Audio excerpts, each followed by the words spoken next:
অপমানজনক কথা বলে, তুমি চুপচাপ থাকো, মাথা ঠান্ডা করে। সেই অপমান তার গায়ে আসবে। কেউ কেউ যদি তোমায় নেগলেন্সি করে, তার জীবন থেকে তুমি সরে দাঁড়াও। সে সম্পর্কের তিক্ততা, মিষ্টি থাকে না, মিষ্টতা থাকে না। সময়ের সঙ্গে ধৈর্য ধরে থাকতে হবে। কেউ তোমাকে যদি জীবন থেকে সরিয়ে দিতে চায়, তুমি দূরে সরে থাকো। কোনো মন্তব্য বা কোনো কিছু কেউ যদি বলে, চুপ, নিজের ঠান্ডা, নিজের গ্র্যাভিটি সব কিছু দিয়ে তুমি নিজের জায়গাটাকে ঠিক করো।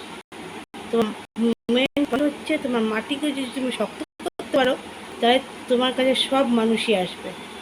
আর সেই জায়গাটায় যদি নড়বড়ে হয়ে যায়, তাহলে কেউ পাশে থাকবে না।